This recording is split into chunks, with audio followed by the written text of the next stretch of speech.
Assalamualaikum warahmatullahi wabarakatuh. Alhamdulillah. Alhamdulillahillazi arsala rasulahu bil huda wa dinil haqq liyushiru ala dini kullih wa kafa billahi syahida. Asyhadu an la ilaha illallah wahdahu la syarikalah wa asyhadu anna Muhammadan abduhu wa rasuluhu la nabiyya ba'dah. Allahumma salli ala Sayyidina Muhammad wa ala alihi wa man tabi'ahum bi ihsanin ila yaumiddin, amma ba'd. Faya ayyuhal hadirun ittaqullaha haqqa tuqatih wa la tamutunna illa wa antum muslimun. Ibu-ibu jamaah pengajian rahimakumullah, senantiasa kita bersyukur kepada Allah Subhanahu wa taala. Allah telah memberikan berbagai macam nikmat kepada kita. Nikmat yang tertinggi adalah nikmat iman dan Islam. Beruntunglah kita menjadi orang Islam, dan akan lebih beruntung lagi jika kita memiliki iman yang baik, iman yang sempurna.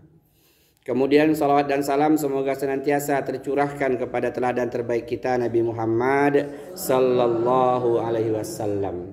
Kita sangat berharap untuk dapat syafaat dari beliau pada hari kiamat nanti, karena tidak ada orang yang diberikan hak oleh Allah untuk memberikan syafaat kecuali beliau Muhammad sallallahu alaihi wasallam. Ibu-ibu jamaah pengajian rahimakumullah, kita juga selalu bersyukur kepada Allah. Allah mudahkan kita untuk beribadah kepadanya. Jadi ketika kita bisa melaksanakan ibadah, sholat 5 waktu, bisa ngaji, bisa ikut pengajian seperti ini semata-mata pertolongan Allah Subhanahu wa taala. Jangan sampai kita keliru memahami perkara ini. Seluruh ketaatan kita itu atas pertolongan Allah Subhanahu wa taala. Dan tentu ngaji ini salah satu nikmat yang hanya didapatkan oleh sebagian orang. Jadi ngaji itu kadang orang menganggapnya sebuah beban. Padahal kalau kita renungkan, bisa ikut pengajian itu artinya kita mendapatkan nikmat dari Allah. Nikmat menuntut ilmu. Jamaah rahimakumullah. Nikmat menuntut ilmu itu sudah pernah kita bahas dulu sekali. Alangkah banyak keutamaan, faedah, kemudian manfaat yang kita dapatkan dari menuntut ilmu. Duduk di majlis ilmu seperti ini, walaupun terkadang sambil terkantuk-kantuk, ya, duduk seperti ini saja, maka seluruh makhluk Allah yang ada di langit, para malaikat, makhluk Allah yang ada di lautan, ikan-ikan, di samudra, di sungai, di danau, makhluk Allah yang ada melata di bumi, semut, bengkarung, kecoak. Kata Rasulullah, semua makhluk Allah itu berdoa kepada orang yang duduk di majlis ilmu. Apa doanya? Allahumma firlahu, Allahumma arhamhu, Allahumma firlahum, Allahumma arhamhum. Jadi malaikat-malaikat itu semua berdoa kepada orang yang duduk di majlis ilmu. Doanya, ya Allah, ampuni mereka itu ya Allah. Amin. Ya Allah, rahmati mereka itu ya Allah. Itu bukan hanya malaikat, tapi juga makhluk Allah yang lain. Ikan-ikan di samudra, kemudian binatang-binatang melata di muka bumi. Jadi kalau kita sudah kita bahas dulu, lebih dari 20 keutamaan nuntut ilmu, belajar ilmu agama ini. Lebih dari 20, mungkin sudah lupa kita. Itu hanya beberapa hal yang saya ingatkan untuk memotivasi diri kita, bahwa ketika tiba waktunya ngaji, bergegas. Jadi jangan membatalkan ngaji karena ada urusan yang sifatnya mendadak, insidental. Jadi kalau hari Kamis jadwalnya udah pasti, saya mesti ngaji. Karena ngaji tidak semua orang mendapatkan nikmatnya, tidak semua orang mendapatkan manfaatnya, faedahnya, keutamaannya.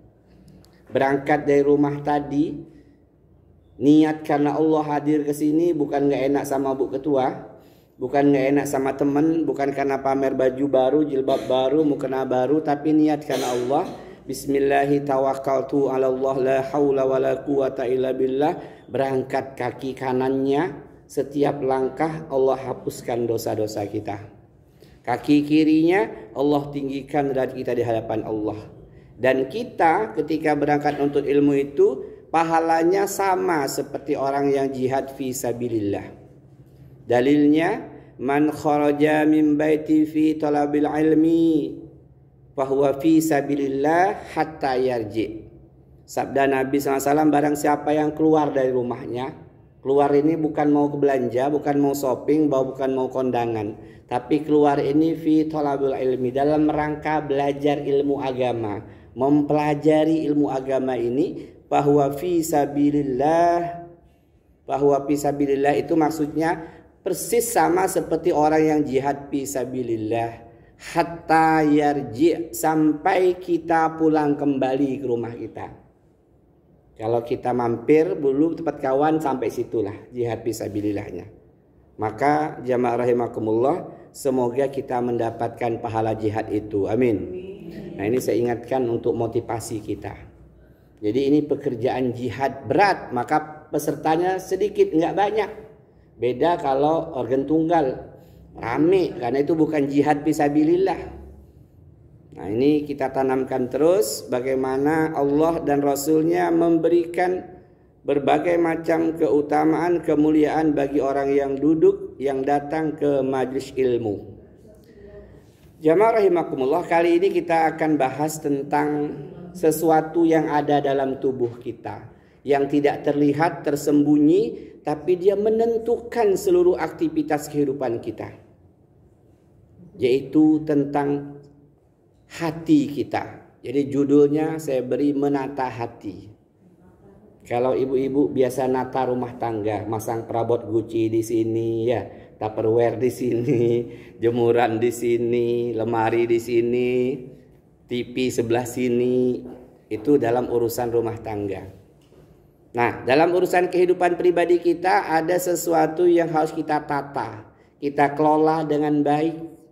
Itulah hati kita. Maka tema kita menata hati ini dalam rangka menjadikan kita pribadi yang betul-betul sesuai dengan kehendak Allah dan Rasulnya. Nah, jamaah rahimakumullah, mengapa kita perlu menata hati kita? Mengapa kita perlu mengelola hati kita?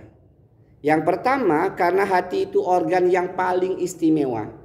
Di seluruh tubuh kita ini ada mata, ada telinga, ada kepala, ada tangan, ada kaki. Yang paling istimewa adalah yang berada di dalam, namanya hati, qalbu.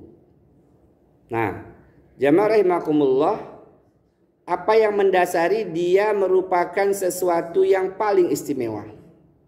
Yang mendasarinya adalah hadis Rasulullah SAW. Ala inna fil jasadi mudghah iza salahat salahal jasadu kulluh wa iza fasadat fasadal jasadu kulluh ala wahyal qalb. Sabda Nabi SAW, ingatlah sesungguhnya dalam setiap jasad kalian itu masing-masing ada segumpal daging. Ada yang mengatakan segumpal darah. Besarnya kurang lebih ya seperti 4 jari inilah. Apabila segumpal daging itu baik, kata Rasulullah, maka baiklah seluruh jasad orang itu. Apabila segumpal daging ini buruk, jelek, maka rusaklah seluruh jasad orang itu. Ala wahyal qalb, itu adalah hati. Tersembunyi di dalam, kita tidak bisa melihatnya, tapi dia menjadi penentu seluruh aktivitas kita, menjadi penentu diterima atau tidaknya ibadah kita, menjadi penentu dalam akhlak kita keseharian. Hati ini adalah mahkota bagi tubuh kita. Jadi mahkota kita bukan di kepala, di hati kita, mahkota kita sesungguhnya. Dia merupakan raja bagi jasad kita. Kalau raja ini baik, hati ini baik, maka prajuritnya, tentaranya, tangan, kaki, mata, kuping juga pasti akan baik. Tapi kalau raja ini buruk, jahat, maka tangan, kaki, mata, telinga semuanya jadi buruk. Mulut juga jadi buruk. Na'udzubillah. Jadi hati kita itu adalah raja bagi jasad kita. Kalau dia baik hati itu, maka tercermin dari penampilan, dari senyum, dari wajah udah kelihatan. Sebaliknya kalau hati itu buruk, hati ini jahat, maka dia akan kelihatan dari wajahnya. Orang yang punya penyakit hati hasad, dengki, kelihatan dari pandangan matanya, kelihatan dari wajahnya. Pasti itu. Maka kita ini bukan untuk ngoreksi orang, untuk kita. Saya ini sudah tertata belum hati saya? Seperti itu. Jadi kalau orang yang punya penyakit hati, misalnya iri, dengki, dia akan terlihat dari penampilan, dari wajahnya, dari matanya. Kalau ngelihat kawan beli mobil baru, langsung meringis dia. Ngelihat kawan-kawan beli cincin baru, langsung merinding dia, lain lah. Iya, ngelihat kawan badannya, mukanya makin glowing, makin manis, langsung karena luar biasa responnya itu sepersekian detik. Jadi kalau kita belajar ini dalam rangka mengevaluasi kita, bukan untuk orang lain, untuk kita. Saya ini kayaknya gak bagus-bagus amat hati saya ini. Kok gitu Bu? Iya, kenapa? Kemarin kawan yang beli AC, saya yang kedinginan. Berarti ada penyakit hati. Saya ini jangan-jangan ada yang gak pas di hati saya. Kenapa Bu? Kayak kalau ngelihat orang jelek itu kayaknya saya rendahkan betul.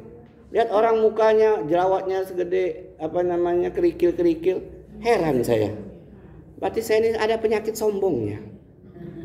Saya ini kalau lagi ngaji orang semua menyimak, kayaknya suara saya memang paling bagus. Nah, itu ditanyakan ke hati kita, jemaah rahimakumullah. Maka yang pertama, mengapa perlu kita tata hati kita? Karena dia organ kita yang paling istimewa. Anggota tubuh paling istimewa itu hati kita. Dia menjadi raja bagi jasad kita. Dia mengendalikan seluruh aktivitas kita. Dia merupakan panglima bagi hati kita, bagi badan kita. Kalau kita hatinya baik, maka juga dari wajah kelihatan. Ketemu orang tuh senyum terus, walaupun dompet lagi kosong. Apa kabar Mbak? Alhamdulillah. Mbak ini kayaknya senang terus. Ya gimana gak senang? Hatinya memang berbunga-bunga terus. Hatinya sudah bersih, berkilau, bersinar. Jadi kalau memandang orang tuh tidak ada suuzon, tidak ada dengki, tidak ada dendam, tidak ada benci. Dia selalu tersenyum. Saya ambil contoh lah ya, saudara kita almarhum itu ya, Mas Woto Hadi ya. Saya sudah kenal lama juga dengan beliau dari saya bujang dulu ya di pinggir rel. Masya Allah, saya lagi di seberang. Waduh, merinding saya. Memang orang baik, nggak pernah kelihatan kusut gitu, nggak pernah. Ketemu dimanapun, posisi manapun, wajahnya tuh selalu berseri-seri. Itu nggak gampang itu nggak. Kalau nggak ditata bener-bener tahu ilmunya pasti berat. Kita kalau lagi nggak enak badan misalnya ketemu kawan meringis. Kawan nanya apa kabar? Main pening pala, hai sakit mencet besok apa lagi saya ini. La ilaha illallah. Gak ada bahagianya sekali hidup. Kata kawannya mati aja kamu. Nauzubillah. Jadi ibu-ibu rahimakumullah perhatikan. Tapi jadi dalam nggak kelihatan, tapi menentukan. Kelihatan dari tampilan wajah, gaya bicara, kelihatan dari sikap kita. Kalau menanggapi sesuatu, maka kelihatan orang itu sebenarnya hatinya bersih apa enggak. Kalau orang yang berpenyakit hati, hatinya buruk, jahat, busuk, selalu tanggapan itu negatif. Yang dilihat itu selalu sisi negatifnya. 5 orang mengatakan ibu itu cantik loh walaupun sudah tua, lincah gerakannya. Dia bilang apa? Mukanya keriput. Dia selalu ngelihat yang negatif, kekurangan. Orang makan di pesta nyaman semua nih makan. Dia bilang apa? Kurang pedes rendangnya tadi. Jadi selalu yang negatif. Kalau kita seperti itu, berarti ada yang sakit di hati kita. Ya, sakitnya itu macam-macam tingkatannya. Dari mulai yang rendah, sedang sampai yang parah. Kalau yang parah itu nauzubillah. Semuanya itu di mata dia buruk, busuk, jelek. Walaupun orang mengatakan itu bagus, itu tuh bagus, itu enggak, dia itu jahat sebenarnya, saya ini tahu. Nah itu udah yang kayak gitu udah pasti itu. Nah, jemaah rahimakumullah, itu yang pertama. Mengapa kita perlu menata hati kita? Karena hati kita itu menentukan akhlak kita, perilaku kita, penampilan kita, baik penampilan fisik kita, muka, mata, telinga, ataupun penampilan dari sikap kita menyikapi suatu perkara. Ini yang pertama. Jadi ini Ilmu bukan untuk memponis orang lain, bukan untuk menilai orang lain. Nah, Mbak itu punya penyakit hati kayaknya. Kok kamu tahu dia cemberut terus cembetut. Memang mukanya kayak gitu kata kawannya. Nggak pernah senyum ya. Jadi bukan untuk nilai orang. Ingat, belajar agama itu bukan untuk ngoreksi orang, untuk ngoreksi pribadi. Baik, jamaah rahimakumullah. Kemudian yang kedua, hati mengapa perlu ditata terus menerus sampai hari kematian kita? Karena hati itu menjadi pandangan yang utama dari Allah Subhanahu wa taala. Hati itu menjadi perhatian utama dari Allah Subhanahu wa taala. Allah nggak ngelihat nggak wajah kita ini mau ganteng, mau cantik, mau hidungnya pesek, mancung, mau keriting, mau lurus, mau putih, mau hitam muka ini, bagi Allah nggak ada urusan itu. Kalau bagi manusia ada, tapi bagi Allah nggak ada. Dan kita belajar untuk seperti itu. Jadi yang diperhatikan Allah apa? Yang dilihat Allah, yang dipandang Allah, hati kita. Dalilnya Ustaz, innallaha la yanzuruna illa suwarikum wa amwalikum.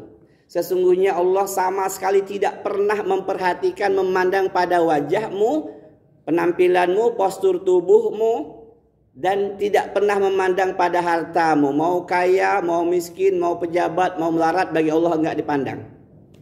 Walaki yanzuruna ila qulubikum. Sesungguhnya Allah melihat pada hatimu, wa a'malikum, dan amal-amalmu.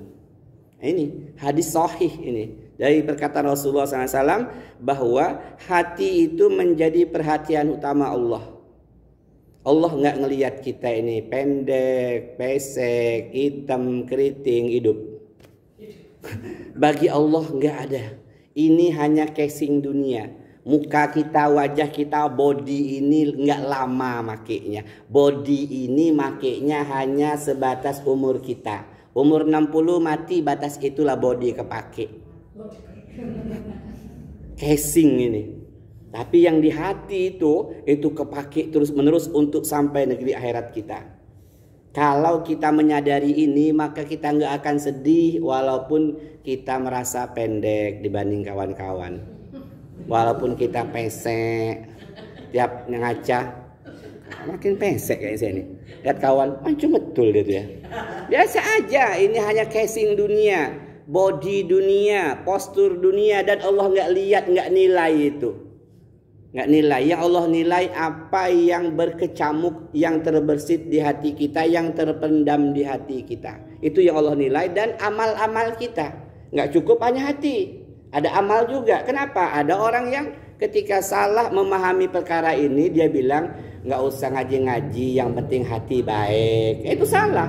Nggak usah jilbabkan kepala, yang penting jilbabkan hati dulu. Mana ada jilbab hati? Berapa ukurannya? L, XL apa S? Nggak tahu, nggak ada itu perkataan batil itu. Nauzubillah.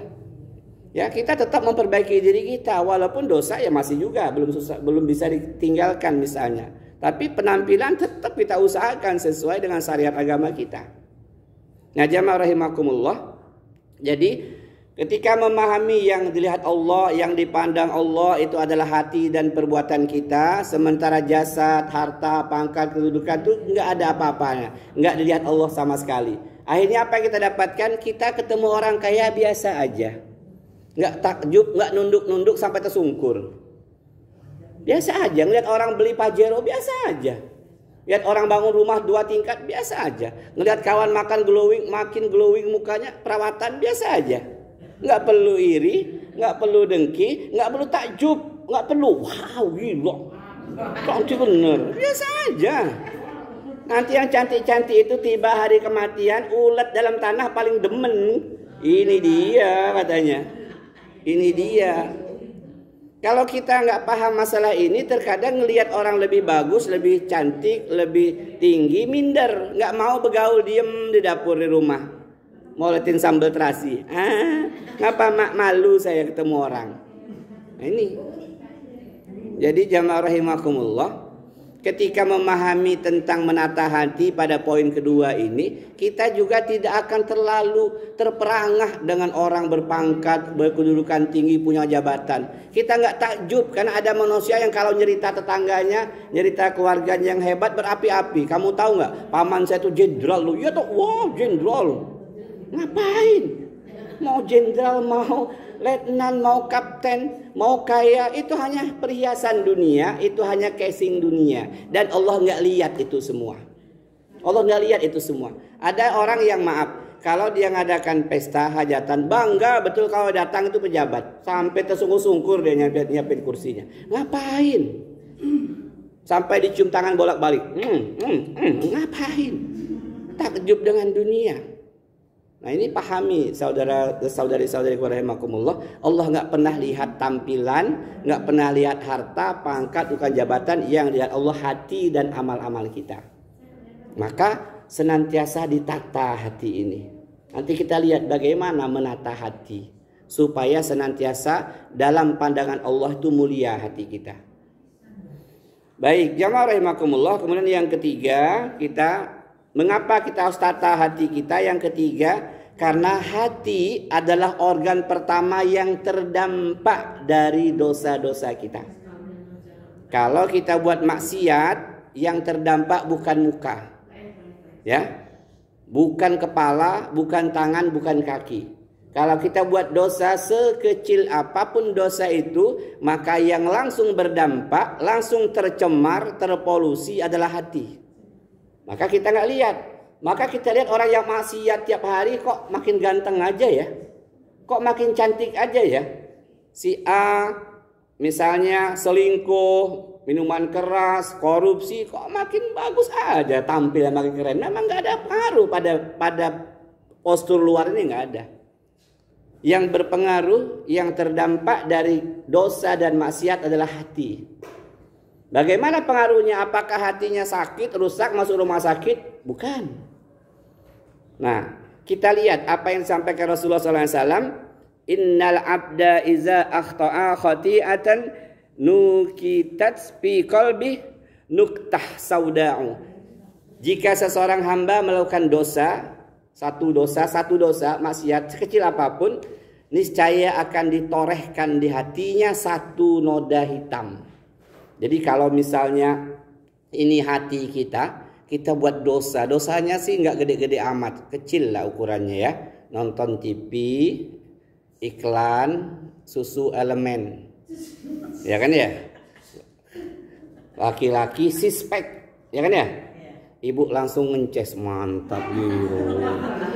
Dosa itu dosa, jangan dosa mata, dosa hati juga. Ditambah lagi dosa ngelihat lakinya yang buncit. Ya Allah, astagfirullahaladzim. Ini dosa ini. Maka yang terdampak bukan muka, bukan langsung timbul jerawat satu, bukan langsung timbul bopeng-bopeng, bukan, tapi yang terdampak hatinya. Ditorehkan oleh Allah di hati itu satu noktah hitam. Tik. Nggak kelihatan. Nggak lagi ya, nggak nonton lagi ya. Paling ganti nonton drama Korea kan. Nah, na'udzubillah ya, tinggalkan itu. Baik, kemudian kata Rasulullah SAW, fa iza huwa naza'a wastaghfara wa tabata sukila qalbu. Kalau dia tahu seketika itu dia sadar, wah ini mah dosa. Lalu dia bertobat kepada Allah, astagfirullahaladzim, ngapain pula dinikmati yang kayak gitu, astagfirullahaladzim, saya ini kan takut sama Allah ya. Kemudian kalau dia langsung tobat, menyesal, istighfar, maka segera Allah hapuskan kembali noktah hitam itu. Langsung kembali berkilau hatinya. Tapi jika tidak, kata Rasulullah SAW, wa in ada zida fiya hatta ta'luwa qalbu wa huwa ranul lazi zakarallah kalla bal rana ala qulubihim ma kanu yaksibun. Tapi kalau dia nggak sadar terus menerus berbuat dosa sekecil apapun dosa itu, maka semakin bertambah noktah hitam itu di hatinya. Mukanya sih nggak berubah, tetap glowing, senyumnya makin menarik, tapi hatinya yang tadinya bening bersih ditorehkan, dititikkan noktah hitam semakin banyak sehingga hati ini tertutup oleh noktah hitam sesuai dengan firman Allah Subhanahu wa taala, kalla bal rana ala qulubihim ma kanu yaksibun. Quran surat Al-Mutaffifin ayat 4, sekali-kali tidak demikian. Sebenarnya apa yang selalu mereka lakukan dosa-dosa itu maka menutup hati mereka. Makin banyak noktah-noktah hitamnya, makin sakit hatinya. Setelah hatinya sakit, keras. Setelah keras, hatinya menjadi mati. Orangnya masih hidup tapi hatinya udah mati. Apa Ustadz ciri orang yang hatinya mati? Satu, dia senantiasa suka dengan maksiat. Nyaman, enjoy dengan maksiat. Bahagia betul kalau berbuat dosa itu. Ya. Dua, dia memandang segala sesuatu selalu dari sisi negatif. Lihat kawan-kawan ngaji, Allah ngaji ngurumpi masih jojong. Itu. Kalau dia main ke tempat kawan, ke rumah kawannya, nggak nyangka saya. Luarnya tampilannya keren, ibu itu bersih, rumahnya semrawut. Itu udah mati tuh, udah parah itu hatinya tuh. Tapi nggak usah bawa ke rumah sakit ya kudu ya, nanti dioperasi. Oh, nggak bisa, bukan itu cara membersihkan hati itu. Beda kalau kita membersihkan badan, korengan, sakit badan, kita harus berobat misalnya. Panu, beli kalpanak, ya nggak? Kalau ini nggak bisa, Ustaz, hati saya sudah noktah hitam, saya mau beli tip X dulu. Kayak mana tip X-nya di dalam nggak bisa. Nah, jamaah rahimakumullah. Jadi yang ketiga, mengapa perlu menata hati kita? Karena setiap kali dosa kita lakukan yang tercemar, yang rusak, yang nanti berpengaruh itu terletak pada hati kita. Satu dosa, satu noktah. Dua dosa, dua noktah. Tiga dosa, tiga noktah. Terus menerus maksiat, maka hatinya menjadi hitam. Kalau hatinya sudah tertutup dengan noktah, sulit menerima kebenaran. Nggak, susah kita ajak baik. Kata kita, udahlah berhentilah ngerumpi itu. Apa nikmat ngerumpi ini kayak makan bakso. Berhentilah ngomongin orang itu. Kamu sok-sokan. Masih gitu loh. Nggak akan terima dia. Nggak akan terima. Ayolah ngaji. Ngaji. Ngapain? Bu, berjilbab bu. Ibu ini kan orang Islam, muslimah. Allah, kamu berjilbab itu aja masih suka ngomongin orang. Lebih baik saya nggak berjilbab. Oh, memang nggak pernah lagi. Dia sudah ngebantah terus. Ini yang sudah ngebantah terus itu hatinya mati, orangnya masih hidup. Ingat, jangan nilai kawan ya. Pulang dari sini nanti, nah ini contoh hati-hati mati. Diajak malah ngebantah, dibilang selalu ngelawan. Jangan. Ini untuk kita. Koreksi pribadi. Saya nggak mau kawan-kawan jemaah ini nilai orang lain. Bukan. Ngaji itu untuk kita. Jangan pernah ketika sudah punya ilmu lalu memponis orang lain. Ketemu kawan, apa kabar? Saya ini naik badan semua, kemarin sakit perut, hari ini mencret. Oh, kamu nih nggak bersyukur, hatimu ada yang sakit kayaknya hatimu nih. Nggak boleh ya, jangan seperti itu jamaah rahimakumullah. Itu yang ketiga. Jadi yang pertama tadi, hati itu organ tubuh yang paling istimewa, raja bagi jasad kita. Menentukan seluruh tampilan kita. Raut muka kita itu senang apa enggak, bagus apa enggak, berseri apa enggak, nyaman apa enggak, itu tergantung hati kita. Kalau hatinya lapang, bersih, jauh dari penyakit, senyum, senang. Ketemu siapapun, enjoy dia. Nggak ada ketemu merengut, buang muka, akhirnya nabrak tembok ya. Nah, yang kedua, hati itu menjadi perhatian utama Allah. Pandangan utama Allah bukan pada muka, bukan pada mobil, bukan pada rumah, tapi pada hati dan amal-amal kita. Yang ketiga, hati adalah organ yang empat Ustaz ya, tiga. Yang ketiga adalah hati itu organ yang terdampak, paling tercemar karena dosa-dosa kita. Maka kadang orang lihat dia itu kok ahli maksiat ya, tapi mukanya makin glowing loh. Nggak ada hubungan. Yang rusak itu bukan muka tapi hatinya ya. Yang keempat, hati itu mengapa harus kita tata terus, kita perbaiki terus, kita servis terus, kita bersihkan terus. Karena hati itu menjadi penentu sempurnanya iman. Kita jamaah rahimakumullah dikatakan betul-betul beriman sempurna ketika tercermin dari akhlak kita. Dan akhlak itu wujud dari apa yang ada di hati kita. Dalilnya mana Ustaz? Akmalul mu'minin imanan ahsanuhum khuluqah. Mukmin yang paling sempurna imannya, yang paling baik akhlaknya. Dan akhlak itu cerminan hati.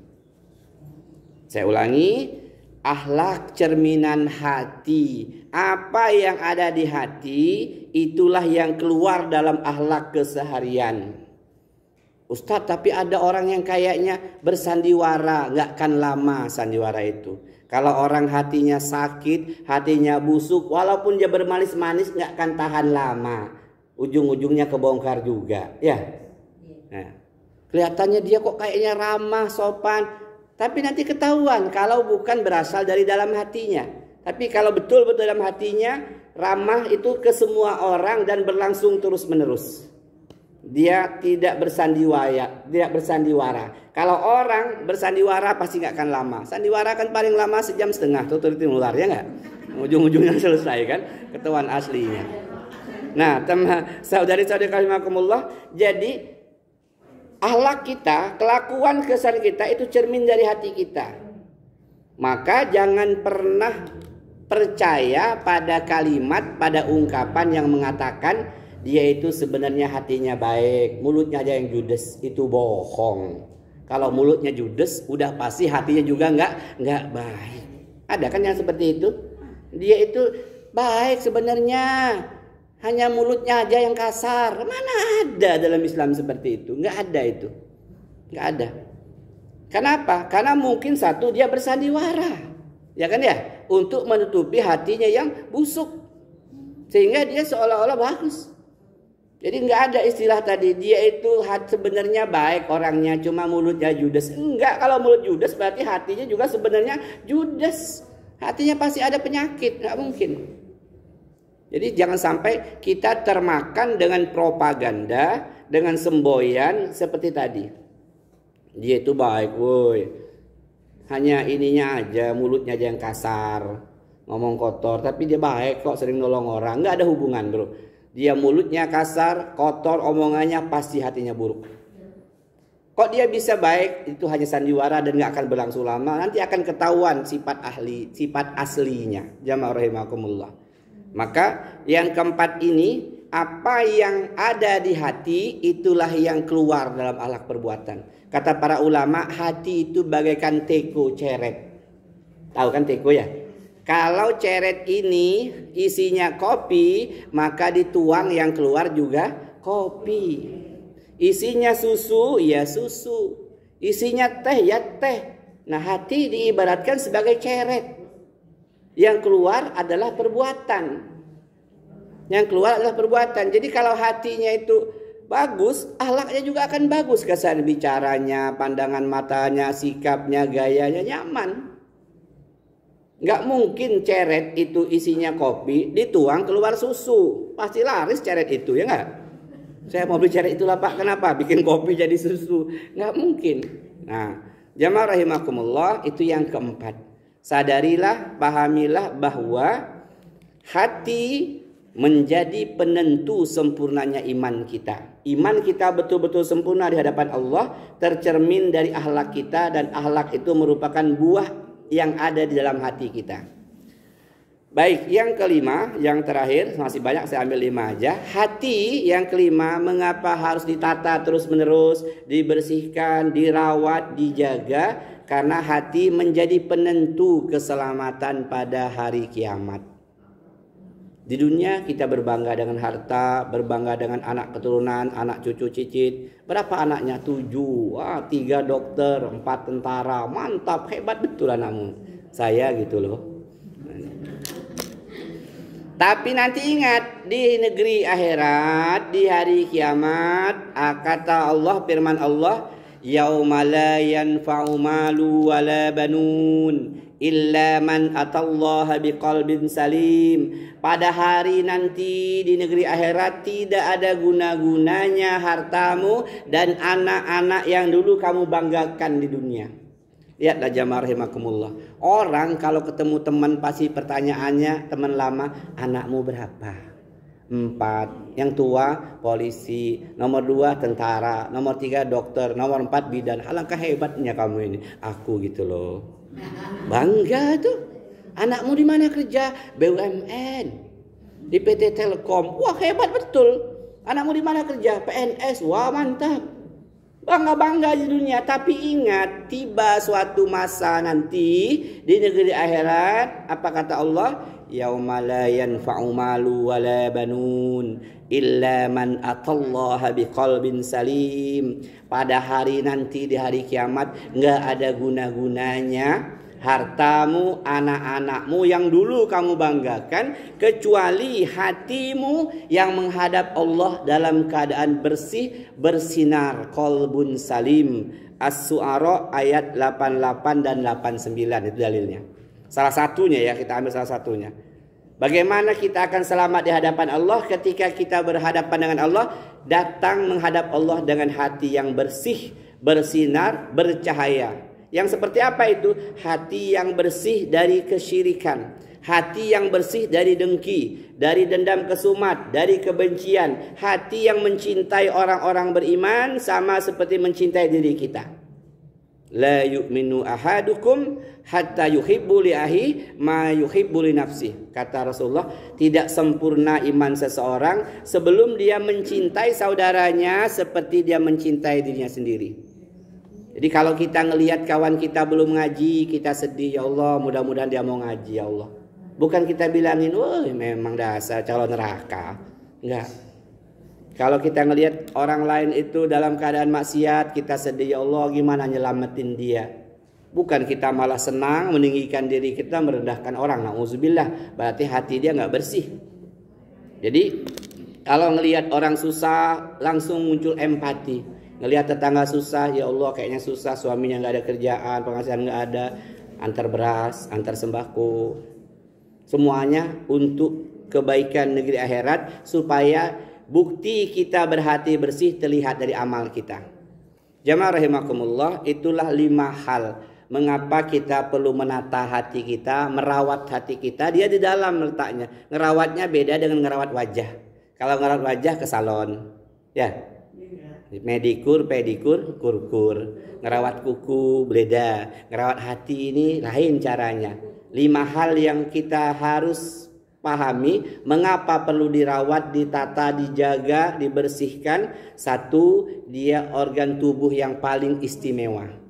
2, dia menjadi pandangan, perhatian, penglihatan utama Allah. 3, organ yang paling tercemar karena dosa, yang terdampak itu hati, bukan muka kita. 4, hati itu menjadi penentu sempurnanya iman kita di hadapan Allah. 5, hati itu menjadi penentu keselamatan kita di akhirat. Nah, jamaah rahimakumullah, kita masuk pada babak kedua, season kedua. Bagaimana merawat hati ini? Kan pertanyaannya seperti itu. Di mana saya ngerawatnya? Apakah ke salon Jalan Pahlawan, ataukah ke rumah sakit, dioperasi, minta dibersihkan, dicuci? Nah, tidak seperti itu. Setiap sesuatu ada cara membersihkannya. Membersihkan handphone beda dengan membersihkan motor. Si motor semprot serot ya. Bersih handphone nggak bisa, diambil handphone serot, tamat riwayat handphone itu. Bersihkan baju beda dengan membersihkan rumah. Semua itu cara dan obat itu beda-beda. Begitu pula dengan menjaga, merawat hati. Gimana cara saya merawat, menjaga, membersihkan hati ini? Yang pertama, di antara diajarkan oleh ulama kita, berteman dengan orang yang solih. Bu, ini luar biasa pengaruh teman itu ya. Berteman dengan orang yang solihah, ibu-ibu. Jadi ibu teman dekatnya harus yang solihah. Berteman semua, tapi soulmate-nya, orang yang terdekat dengan ibu-ibu, orang yang akhlaknya mulia, yang solihah. Kenapa? Karena perintah Allah dan Rasulnya. Jangan pernah percaya dengan kalimat, dulu kalimat ini populer, berteman kok pilih-pilih. Memang harus pilih-pilih. Beli ikan aja pilih-pilih. Ibu ke pasar sentral beli ikan kembung, pilih-pilih nggak? Pilih, pencet-pencet dulu. Oh, masih udah benyek. Dibuka insangnya ya. Beli ikan aja hanya dimakan hari itu, pilih-pilih, apalagi untuk keselamatan akhirat kita. Tentu harus pilih-pilih. Kata orang sombong ibu itu pilih-pilih. Wah, bukan sombong, itulah yang diajarkan agama. Almar'u ala din khalili, falyanzur ahadukum man yukhalil. Itu kata Nabi.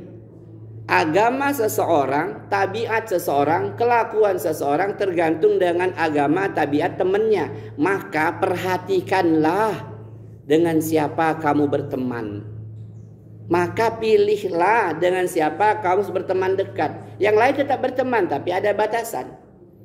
Tapi teman yang baik yang harus kita dapatkan supaya dia bisa mengimbangi, menegur kita ketika kita salah, mengingatkan kita lupa. Kadang kita ini basing-basing berteman. Kalau sudah soulmate, susah untuk nolak keinginannya. Ibu punya teman baik satu orang kemana-mana berdua. Giliran dia naik panggung, organ tunggal, iwak peyek. Panggilnya, ibu Markona, ayo dong satu buah lagu kesayangan. Ibu nolak kan gak enak. Karena selama ini sudah akrab. Padahal ibu sudah tahu. Nambah dosa aja. Nah ini jamaah rahimakumullah, pentingnya merawat hati, menjaga hati itu pertama adalah memilih teman yang solihah dalam pergaulan keseharian kita.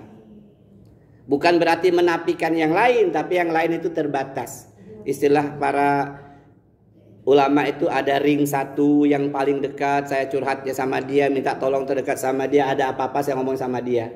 Yang ini ring 2 saya enggak, masalah umum aja. Ring 3 apalagi. Nah ini kadang-kadang kita lalai lupa, semuanya dideketin akrab, akhirnya hati kita itu jauh dari ketaatan kepada Allah.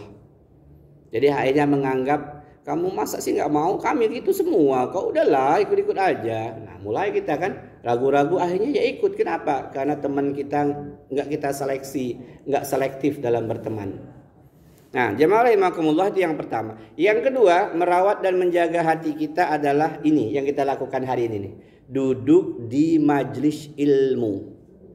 Duduk ini nih nilainya lebih besar pahalanya dibandingkan sholat sunnah 1000 rakaat. Kata Imam Abu Laid As-Samarkandi dalam kitab beliau Tanbihul Ghafilin, berdasarkan riwayat dari Rasulullah, maka beliau berkesimpulan duduk di majelis ilmu, ikut pengajian untuk segi pahalanya saja sudah lebih besar dibandingkan dengan sholat sunnah 1000 rakaat. Tuh. Jadi yang kedua, merawat hati, menata hati itu duduk di majelis ilmu. Kayak gini nih, kayak hari ini persis. Coba lagi duduk majelis ilmu nih, kepikir nggak utang? Enggak. Ya. Tenang hidup nih, ya Allah, kita ini bakal mati. Ingatnya akhirat, dunia ingat sekilas-sekilas aja. Itu yang didapatkan dari orang-orang yang duduk di majelis ilmu. Ilmu itu kata Rasulullah seperti hujan yang jatuh ke tanah yang gersang, tidak ada tumbuhan sama sekali, nggak ada rumput sama sekali, padang pasir tandus. Kemudian turun hujan lebat, besoknya sudah kelihatan kecambah-kecambah rumput-rumput kecil kan ya. Begitulah ilmu. Ilmu itu seperti hujan yang membasahi tanah yang kering kerontang.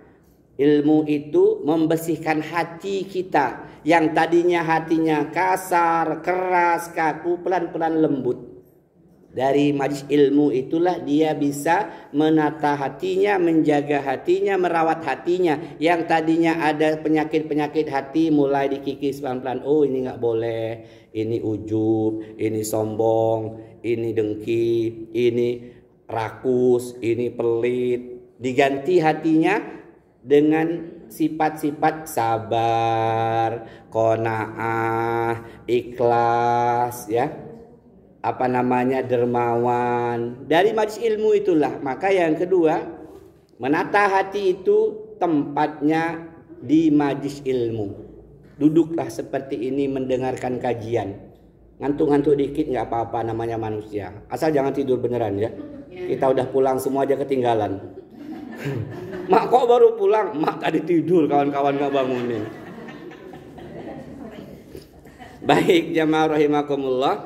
Kemudian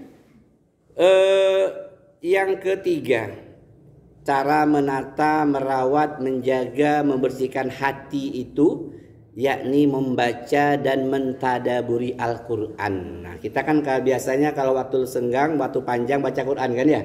Ini bagian dari usaha untuk menata hati. Baca, tadaburi. Tadabur apa Ustadz? Minimal kita baca terjemahnya. Minimal. Di atas itu baca tafsirnya.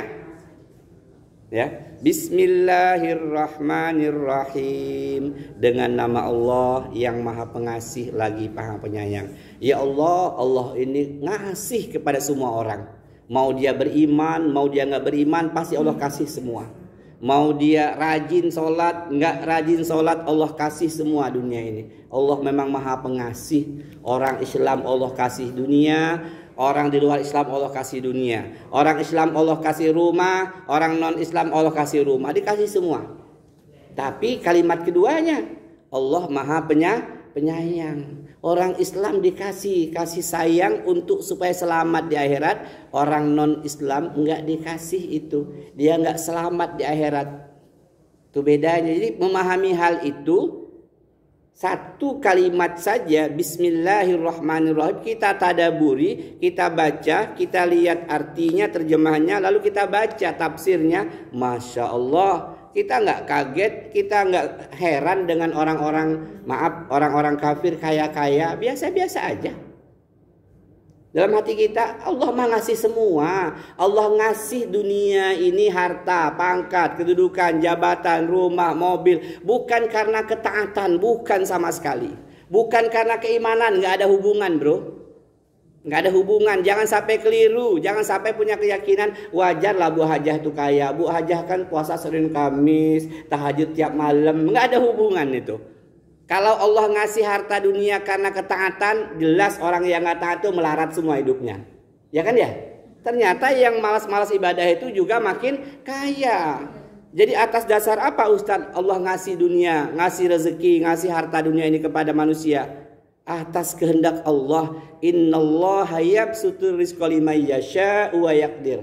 Ini ayat seperti ini banyak sekali di Al-Quran. Sesungguhnya Allah membagikan rezeki ini kepada siapapun yang dikehendakinya. Mau taat, mau maksiat, semua Allah kasih atas kehendak Allah. Ustadz, apa maksudnya Allah kasih atas kehendak Allah? Sebagai ujian. Yang dikasih banyak, bersyukur nggak? Jangan-jangan setelah banyak kaya nggak sempat ngaji lagi. Mana wakonah? Woi, tokonya rame sekarang. Ya kan ya? Nggak sempat ujian gagal. Dengan kemiskinan dia berhasil, tetap semangat ibadah, pengajian. Giliran Allah kasih harta lebih, dia lupa. Udah banyak urusan, nggak ngaji lagi. Sholatnya buru-buru, zikir nggak ada lagi, sholat sunnah nggak ada lagi. Ciloko dia. Ciloko kan bahasa kerennya. Nah, yang miskin ujian juga. Kenapa Allah kasih sedikit rezekinya? Sudah kerja, sudah usaha. Ujian dari Allah, sabar gak dia dengan itu? Kalau gak sabar, dia akan merah tuyul. Gak tahan saya nih. Udah 10 tahun melarat. Semenjak kawin ini gak pernah hidup nih bahagia. Gak pernah punya mobil. Udahlah mas, kita melihat tuyul aja mas. Besok kita ke Gunung Kawi mas. Kata suaminya, Bu, ujian bu, hanya sebentar dunia ini. Yang kaya-kaya mati tempo hari bu, nggak ada mobilnya dikuburkan bareng dia, tinggal semua kan ya. Yang kemarin miskin bu, ngontrak bedeng rumahnya, mati, aman dia. Kenapa aman? Nggak banyak pertanyaan di negeri akhirat nanti. Sekali cek, misalnya namanya Markona, rumah nggak ada, motor nggak ada, mobil nggak ada. Duit tabungan nggak ada, tanah nggak ada, kata malaikat nggak ada, diperiksa kamu, udahlah sana selesai kamu urusannya dah, aman dia. Yang kaya tadi detil, rumah kamu dapatkan dari mana, gentengnya beli sama siapa, duitnya dari mana, kasaunya dari mana, pasirnya, semennya, belum mobil. Maka ada orang yang akan dihisab, diperiksa nanti di yaumil mahsyar bi khamsina alfasanah, 50.000 tahun. Lama amat Ustadz, iya. Karena sekecil apapun akan dihisap, akan dihitung, akan ditanya. Apalagi rumah gede. Segede biji bayam pun akan ditanya. Ustadz, dari mana kacamata itu? Beli wah hasil gajian guru. Oh ya aman. Yakin? Iya. Handphone dari hasil. Detail. Kita paham semua dalilnya. Faman ya'mal misqala dzarratin khairan yarah. Wa may ya'mal misqala dzarratin syarran yarah. Kita sering baca, maka baca, tadaburi itu. Itulah gunanya tadaburi, baca terjemahnya, baca tafsirnya. Ya Allah, semuanya akan ditanya ya Allah. Detil. Dari mana taunya? Dari mentadaburi Al-Qur'an. Dari membaca Al-Qur'an, baca terjemah, baca tafsir. Kalau nggak paham tanya, Ustadz ini maksudnya apa sih Allah bicara tentang neraka? Kok neraka ini alangkah mengerikan situasinya? Ya memang begitu. Akhirnya ketika kita tadabbur Al-Quran, itu akan menenteramkan jiwa kita. Kemudian kita tidak mudah putus asa. Ya Allah, ternyata Allah itu maha pengasih lagi maha penyayang. Sebesar apapun dosa kita, ketika kita datang kepada Allah bertobat, betul-betul bertobat, Allah maha pengampun. Baik, jamaah rahimakumullah, itu yang ketiga. Yang terakhir, yang keempat, bagaimana menata merawat hati ini. Yang keempat, senantiasa ingat akan kematian. Zikrul maut. Jadi obat-obat hati itu banyak. Saya kasih 4 ini. Ini aja kita sudah miliki 4, sudah luar biasa. Ya, berteman dengan orang yang solihah, mulai kita selektif bergaul. Bukan berarti yang lain nggak berteman, tetap cuma jaga jarak. Yang ini kita dekat karena dia taat, dia rajin, dia berani nasihati kita. Mbak, sudah lagi lah riba itu, berhentilah mbak, kita ini hidup nggak lama. Mbak, sudah lagi lah neman betul ngumpul harta dunia ini. Guci sudah 12 di rumah, masa mau beli 12 lagi? Mau naruh di mana? Dia berani kayak gitu, itu teman yang baik.